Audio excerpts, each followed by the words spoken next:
हरे कृष्णा। श्रीमद् भागवत गीता के महात्म्य के पहले अध्याय में हम देखते हैं कि शौनक जी के पूछने पर सूत जी उन्हें इस घोर कलयुग में मानव कल्याण का सबसे सरल उपाय बताते हैं और साथ ही ये बताते हैं कि किस तरह से मनुष्य जन्म मृत्यु के चक्कर से मुक्ति पा सकता है। नारद जी की भक्ति से भेंट होती है और भक्ति उन्हें अपना दुख बताती है। श्रीमद् भागवत महापुराण के दूसरे अध्याय में आज हम देखेंगे किस तरह से नारद जी भक्ति का दुख दूर करने का उद्योग करते हैं। भक्ति के दुख का वृतांत सुनकर नारद जी भक्ति जी से कहते हैं, बाले तुम व्यर्थ ही अपने आप को खेद में डाल रही हो। अरे तुम इतनी चिंतातुर क्यों हो? भगवान श्री कृष्ण के चरण कमलों का चिंतन करो, उनकी कृपा से तुम्हारा सारा दुख दूर हो जाएगा। जिन्होंने कौरवों के अत्याचारों से द्रौपदी की रक्षा की थी और गोप सुंदरियों को सन्नाथ किया था, वे श्री कृष्ण कहीं चले थोड़े ना गए हैं। फिर तुम तो भक्ति हो, तुम्हारे बुलाने पर तो भगवान नीचों के घर भी चले जाते हैं। सत्य, त्रेता और द्वापर में ज्ञान और वैराग्य मुक्ति के साधन थे, किंतु कलयुग में तो केवल भक्ति ही मोक्ष की प्राप्ति कराने वाली है। ये सोचकर ही श्री हरि ने अपने सत स्वरूप से तुम्हें रचा है। तुम साक्षात श्री कृष्ण चंद्र की प्रिया और सुंदरी हो। एक बार जब तुमने हाथ जोड़कर पूछा था कि मैं क्या करूं, तब भगवान ने तुम्हें यही आज्ञा दी थी कि मेरे भक्तों का पोषण करो।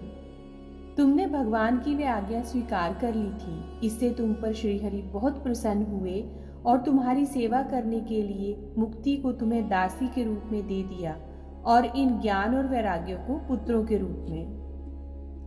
हे देवी, तुम अपने साक्षात रूप से वैकुंठ में ही अपने भक्तों का पोषण करती हो।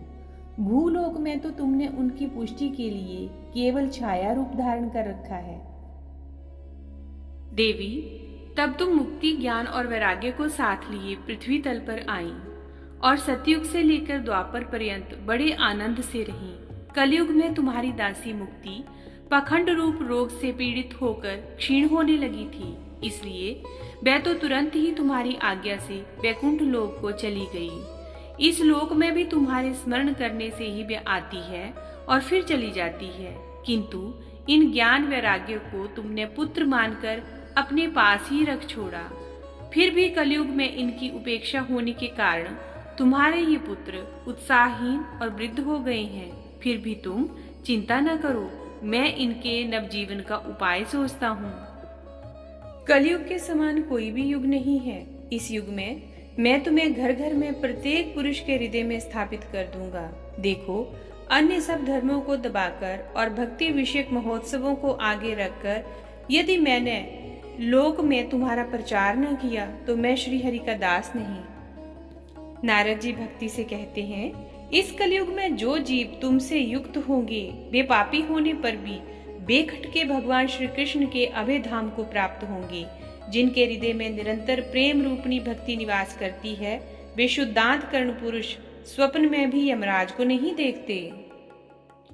जिनके हृदय में भक्ति महारानी का निवास है, उन्हें प्रेत, पिशाच, राक्षस या दैत्य आदि स्पर्श करने में भी समर्थ नहीं हो सकते। भगवान तप, वेदाध्ययन, ज्ञान और कर्म आदि किसी भी साधन से वश में नहीं किए जा सकते। वे केवल भक्ति से ही वशीभूत होते हैं। श्री गोपीजन इसका प्रमाण हैं। मनुष्यों का सहस्त्रों जन्मों के पुण्य प्रताप से भक्ति में अनुराग होता है। कलयुग में केवल भक्ति और भक्ति ही सार है। भक्ति से साक्षात श्री कृष्ण चंद्र सामने उपस्थित हो जाते हैं। जो लोग भक्ति से द्रोह करते हैं वे तीनों लोकों में दुख ही दुख पाते हैं। पूर्व काल में भक्त का तिरस्कार करने वाले दुर्वासा ऋषि को बड़ा कष्ट उठाना पड़ा था। व्रत, तीर्थ, योग, यज्ञ और ज्ञान चर्चा आदि बहुत से साधनों की कोई आवश्यकता नहीं है। एकमात्र भक्ति ही मुक्ति देने वाली है। तब सूत जी शौनक जी से कहते हैं कि इस प्रकार नारद जी से अपने महात्म्य को सुनकर भक्ति के सारे अंग पुष्ट हो गए और वे उनसे कहने लगी, भक्ति बोली, नारद जी आप धन्य हैं, आपकी मुझ में निश्चल प्रीति है। मैं सदा आपके हृदय में रहूंगी, कभी आपको छोड़कर नहीं जाऊंगी। हे साधु, आप बड़े कृपालु हैं। आपने क्षण भर में ही मेरा सारा दुख दूर कर दिया, किंतु अभी मेरे पुत्रों में चेतना नहीं आई है। आप इन्हें शीघ्र ही सचेत कर दीजिए। भक्ति के ये वचन सुनकर नारद जी को बड़ी करुणा आई और वे ज्ञान और वैराग्य को हाथ से हिलाने ढुलाने लगे। फिर उनके कान के पास जाकर जोर से कहा, ओ ज्ञान जल्दी उठ जाओ, ओ वैराग्य जग पड़ो। फिर उन्होंने वेद ध्वनि, वेदांत घोष और बार बार गीता पाठ करके उन्हें जगाया। इस तरह नारद जी के प्रयत्न से वे जैसे तैसे बहुत जोर लगाकर उठे, किंतु आलस्य के कारण वे दोनों जम्हाई लेते रहे, नेत्र उघाड़कर देख भी नहीं सके। उनके बाल बगलों की तरह सफेद हो गए थे, उनके अंग प्रायः सूखे काठ के समान निस्तेज और कठोर हो गए थे। इस प्रकार भूख प्यास के मारे अत्यंत दुर्बल होने के कारण उन्हें फिर से सोते देख नारद जी को बड़ी चिंता हुई और वे सोचने लगे, अब मुझे क्या करना चाहिए। इनकी ये नींद और वृद्धावस्था कैसे दूर हो सकती है। इस प्रकार चिंता करते करते नारद जी भगवान का स्मरण करने लगे। उसी समय ये आकाशवाणी हुई कि हे मुने, खेद मत करो, तुम्हारा ये उद्योग निसंदेह सफल होगा। देवर्षि, इसके लिए तुम एक सत्कर्म करो। वह कर्म तुम्हें संत शिरोमणि महानुभाव बताएंगे। उस सत्कर्म का अनुष्ठान करते ही क्षण भर में ही इनकी नींद और वृद्धावस्था चली जाएगी तथा सर्वत्र भक्ति का प्रसार होगा। ये आकाशवाणी वहां सभी को सुनाई दी। इससे नारद जी को बड़ा विस्मय हुआ और वे कहने लगे, मुझे तो इसका आशय समझ में नहीं आया। नारद जी कहने लगे, इस आकाशवाणी ने भी गुप्त रूप में ही बात कही है। ये नहीं बताया कि वे कौन सा साधन किया जाए जिससे इनका कार्य सिद्ध हो। वे संत ना जाने कहाँ मिलेंगे और किस प्रकार उस साधन को बताएंगे। आकाशवाणी ने जो कुछ कहा है उसके अनुसार मुझे क्या करना चाहिए। तब ज्ञान और वैराग्य दोनों को वहीं छोड़कर नारद जी वहां से चल पड़े और प्रत्येक तीर्थ में जा जाकर मार्ग में मिलने वाले सभी मुनियों से वे साधन पूछने लगे। उनकी उस बात को सुनते तो सब थे, किंतु उसके विषय में कोई भी निश्चित उत्तर न देता। किन्हीं ने उसे असाध्य बताया और कई बोले, इसका ठीक ठीक पता लगाना ही कठिन है। कोई सुनकर चुप रह गए और कोई तो अपनी अवज्ञा होने के भय से बात को टालकर खिसक गए। त्रिलोकी में महान आश्चर्यजनक हाहाकार मच गया। लोग आपस में कानाफूसी करने लगे। भाई, जब वेद ध्वनि, वेदांत घोष और बार बार गीता पाठ सुनाने पर भी ज्ञान और वैराग्य नहीं जगाए जा सके, तब और कोई उपाय नहीं है। स्वयं योगीराज नारद को भी जिसका ज्ञान नहीं है, उसे दूसरे संसारी लोग कैसे बता सकते हैं। इस प्रकार जिन जिन ऋषियों से नारद जी ने पूछा, उन्होंने निर्णय करके यही कहा कि ये बात दुसाध्य ही है। तब नारद जी बहुत चिंतातुर हुए और बद्रीवन में आए। वहां उन्होंने निश्चय किया कि ज्ञान और वैराग्य को जगाने के लिए मैं तप करूंगा। उसी समय उन्हें अपने सामने करोड़ों सूर्यों के समान तेजस्वी सनकादि मुनीश्वर दिखाई दिए। उन्हें देखकर वे मुनिश्रेष्ठ कहने लगे, महात्माओं, इस समय बड़े भाग्य से मेरा आप लोगों के साथ समागम हुआ है। आप मुझ पर कृपा करके शीघ्र ही वह साधन बताइए। आप सभी लोग बड़े योगी, बुद्धिमान और विद्वान हैं। आप देखने में 5-5 वर्ष के बालक से जान पड़ते हैं, किंतु हैं पूर्वजों के भी पूर्वज।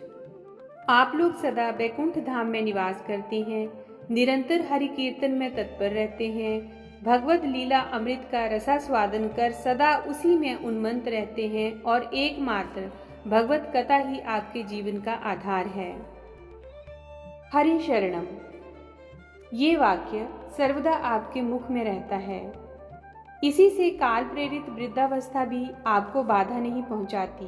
पूर्व काल में आपके भ्रूमंग मात्र से भगवान विष्णु के द्वार पर जय और विजय तुरंत पृथ्वी पर गिर गए थे और फिर आपकी ही कृपा से पुनः बैकुंठ लोक पहुंच गए। धन्य है, इस समय आपका दर्शन बड़े सौभाग्य से ही हुआ है। मैं बहुत दीन हूँ और आप लोग स्वभाव से ही दयालु हैं, इसलिए मुझ पर आपको अवश्य कृपा करनी चाहिए। आकाशवाणी ने जिसके विषय में कहा है वह कौन सा साधन है और मुझे किस प्रकार उसका अनुष्ठान करना चाहिए, आप इसका विस्तार से वर्णन कीजिए। भक्ति, ज्ञान और वैराग्य को फिर किस प्रकार सुख मिल सकता है और किस तरह उनकी प्रेम पूर्वक सब वर्णों में प्रतिष्ठा की जा सकती है।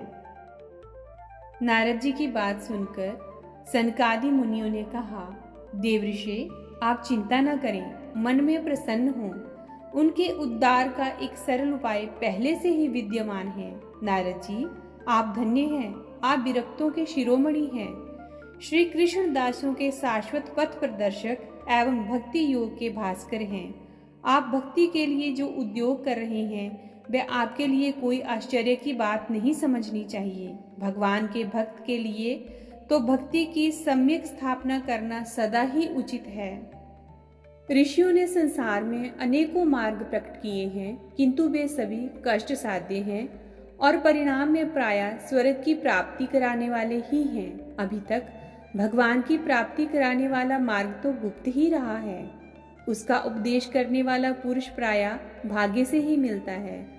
आपको आकाशवाणी ने जिस सत्कर्म का संकेत किया है उसे हम बतलाते हैं, आप प्रसन्न होकर ध्यान पूर्वक सुनिए।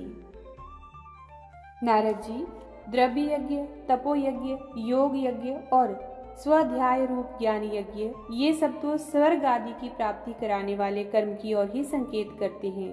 पंडितों ने ज्ञान यज्ञ को ही सत्कर्म अर्थात मुक्तिदायक कर्म का सूचक माना है। वह श्रीमद् भागवत का पारायण है जिसका ज्ञान शुकादि महानुभावों ने किया है। उसके शब्द सुनने से ही भक्ति, ज्ञान और वैराग्य को बड़ा बल मिलेगा। इससे ज्ञान वैराग्य का कष्ट मिट जाएगा और भक्ति को आनंद मिलेगा। सिंह की गर्जना सुनकर जैसे भेड़िए भाग जाते हैं, उसी प्रकार श्रीमद् भागवत की ध्वनि से कलयुग के सारे दोष नष्ट हो जाते हैं। तब प्रेम रस प्रवाहित करने वाली भक्ति, ज्ञान और वैराग्य को साथ लेकर प्रत्येक घर और व्यक्ति के हृदय में क्रीड़ा करेगी। तब नारद जी ने कहा, मैंने वेद वेदांत की ध्वनि और गीता पाठ करके उन्हें बहुत जगाया, किंतु फिर भी ज्ञान और वैराग्य नहीं जागे। ऐसी स्थिति में श्रीमद् भागवत सुनाने से वे कैसे जागेंगे, क्योंकि उस कथा के प्रत्येक श्लोक में और प्रत्येक पद में वेदों का ही तो सारांश है। हे मुनीश्वरों, आप शरणागत वत्सल हैं तथा आपका दर्शन कभी व्यर्थ नहीं होता, इसलिए मेरा ये संदेह दूर कर दीजिए, इस कार्य में विलंब न कीजिए। तब सनकादि मुनि नारद जी से बोले, श्रीमद् भागवत की कथा वेद और उपनिषदों के सार से बनी है, इसलिए उनसे अलग उनकी फलरूपा होने के कारण ये बड़ी उत्तम जान पड़ती है। जिस प्रकार रस वृक्ष की जड़ से लेकर शाखाग्र पर्यंत रहता है, किंतु इस स्थिति में उसका आस्वादन नहीं किया जा सकता, वही जब अलग होकर फल के रूप में आ जाता है तब संसार में सभी को प्रिय लगने लगता है। उसी तरह से दूध में घी रहता ही है, किंतु उस समय उसका अलग स्वाद नहीं मिलता, वही जब उससे अलग हो जाता है तब देवताओं के लिए भी स्वादवर्धक हो जाता है। खांड ईख के हर भाग में व्याप्त रहती है, तथापि अलग होने पर ही उसकी मिठास होती है। ऐसे ही ये भागवत की कथा है। ये भागवत पुराण वेदों के समान है। श्री व्यास देव ने इसे भक्ति, ज्ञान और वैराग्य की स्थापना के लिए प्रकाशित किया है। पूर्व काल में जिस समय वेद वेदांत के पारगामी और गीता की भी रचना करने वाले भगवान व्यासदेव खिन्न होकर अज्ञान समुद्र में गोते खा रहे थे, उस समय आपने ही उन्हें 4 श्लोकों में इसका उपदेश किया था। उसे सुनते ही उनकी सारी चिंता दूर हो गई। फिर इसमें आपको आश्चर्य क्यों हो रहा है? जो आप हमसे प्रश्न कर रहे हैं, आपको उन्हें शोक और दुख का विनाश करने वाला श्रीमद् भागवत पुराण ही सुनाना चाहिए। तब नारद जी ने कहा, महानुभावों, आपका दर्शन जीवन के संपूर्ण पापों को तत्काल नष्ट कर देता है और जो संसार दुख स्वरूप दावानल से तपे हुए हैं उन पर शीघ्र ही शांति की वर्षा करता है। आप निरंतर शेष जी के सहस्र मुखों से गाए हुए भगवत कथा अमृत का ही पान करते रहते हैं। मैं प्रेम लक्षणा भक्ति का प्रकाश करने के उद्देश्य से आपकी शरण लेता हूँ। जब अनेकों जन्मों के संचित पुण्य पुंज का उदय होने से मनुष्य को सत्संग मिलता है, तब वह उसके अज्ञान जनित मोह और मदरूप अंधकार का नाश करके विवेक उदय होता है। श्रीमद् भागवत गीता के महात्म्य का दूसरा अध्याय यहीं पे संपन्न होता है।